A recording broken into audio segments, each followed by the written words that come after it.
Let's talk about Makefile. It's commonly associated with C because C can have some of the more complex compile directives, especially if you've got special headers included, special things you've done. Sometimes there's special things you've got to do to compile it, and you might not remember those. So having a Makefile just makes it easier to just be able to say, make my program, and it goes through all those different steps that it needs to do. But this is useful for a lot more than just C programmers. Just about any type of compiled language that you're going to use, not just C and C++, but Java or even other things. Once we learn the mechanics of a Makefile, which is what I'm going to show on this, I'm going to show a sample and I'm going to explain the mechanics of it. You might see here that there are some uses for it in other things that you're working on. So let's take a look. How to make that, make install work. So, well, first thing is whatever directory that the Makefile is in, the file called Makefile, that's the directory that you want to be in when you type make and whatever command. Because the make is going to be in your path. It's the make executable. It's going to be in your system files. The make file, it's going to, when you type make something, you're calling that system executable. It gets information on where you are. It takes a look at your environment variables and says you're in this directory. It gets that information. That's its working directory. Even though it lives somewhere else, it's now working in your directory, and it's looking for that make file there, a file called Makefile, which is what we're going to see a sample of right here. This is a sample Makefile. So in here I have, and I know a lot of what I have in here is just for academic purposes. Generally you wouldn't be using one to compile Java and C, but you could. Theoretically, you could absolutely use this file to compile both. And then also I have it installed over here to a Linux binary folder, which wouldn't be so if we're doing exe. But hey, I wanted to make it clear what's what. Java class, whenever it needs that, if it needs to create this, it's looking for what it needs over here. These are the prerequisites. These are the source code files on this side of the colon, separated by spaces. You can see where we got spaces down here. So if you've got multiple files needed, it'll be there. And what happens is when you need to get this, when Makefile says I need to generate java.class, it's going to see if java.java, your source file for Java, has been updated. Is the java.java, is that newer? Do you have newer code in there than what you've compiled? In that case, it needs to recompile that. If it's older, it doesn't worry about it. It skips that step. And the way it generates this is what you have down here. These are bash commands. These are commands for the command line that say, we're going to throw this to the Java compiler, call the Java compiler with the argument for the java.class. I'm sorry, java.java, that would be. And so that's what you're going to do, is it's going to throw that source file to the compiler, and then that's going to automatically create your java.class for that. And with C, in this case we use whatever our favorite compiler is, if it's GCC or G++, whatever it is that we use. If we need the C++.exe, the executable created by that, and actually this is going to have a parameter of C++.c++, that is our source file. So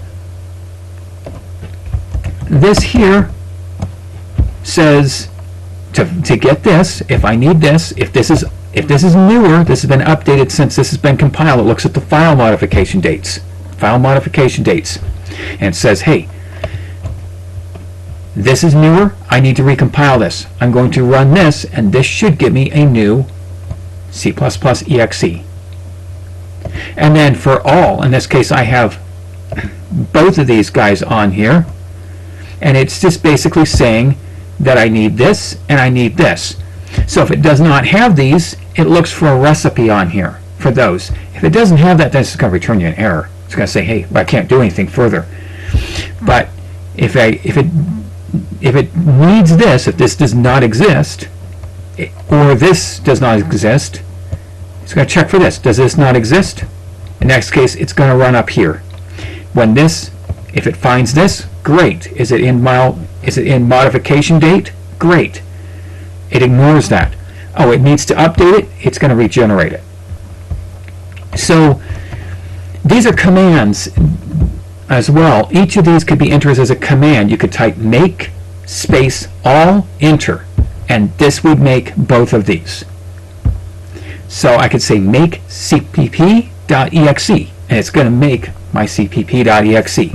Make java.class. It's already got the commands in there to make that. When it comes down here for dirty, now what's that going to do? We have a command called touch, and it passes both of these guys into parameters. These are the source code files that we're using. And what does that do? When we run this, it's going to update the file modification date to current. It's going to mean that it's going to force everything else to recompile.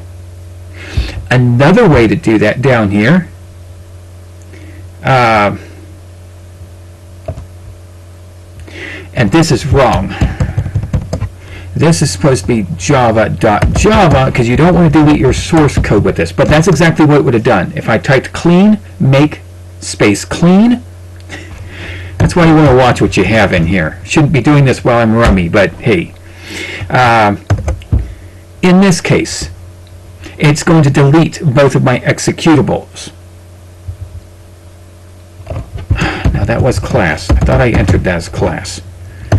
Alright, the idea is to delete your executables on make space clean.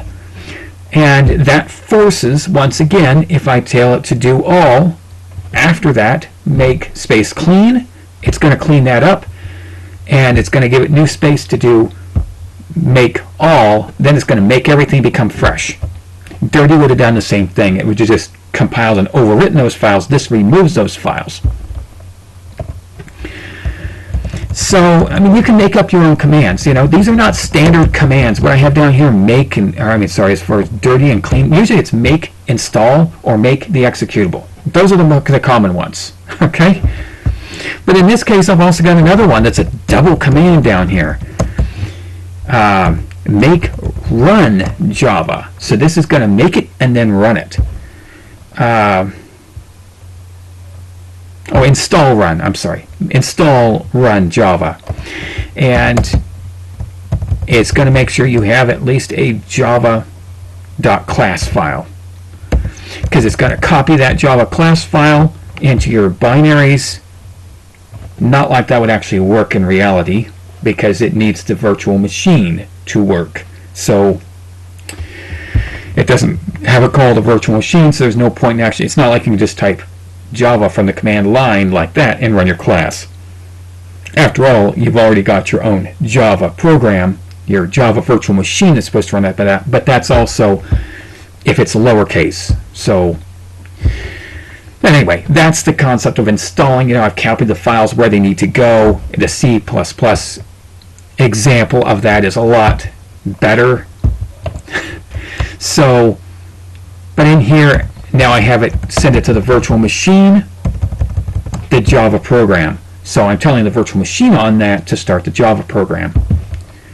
So that way I don't have to do that. If I don't remember how to start a Java program, oh well, I've got it in here. I can just have a run command, make space run, and run my project. And here we have, you know, install C++. Now this would actually work. You know, if it wasn't, you know, that I could type cpp.exe and run it on a Linux machine, which ideally on a Linux machine you would skip the exe. It's just redundant. It doesn't need that. It knows it's executable. So just have that be CPP and you're good to go. And down here, we've got the install all. It's going to copy both of those. So once again, if it doesn't have these guys, it's going on up to wherever it needs to do to create those. It's looking for these files, and if they're not current, it will make them current. It will run these guys, make them current. And these can be used for all kinds of stuff. I mean, you can back up files. You can tell it back them up if they're old, or there's all kinds of uses that you can use for this, for launching programs, for backing stuff up. And as you can see, I've got some other examples in here, all the ones which I explained. So it's time we started having a little bit more fun with Makefile. Thank you for watching.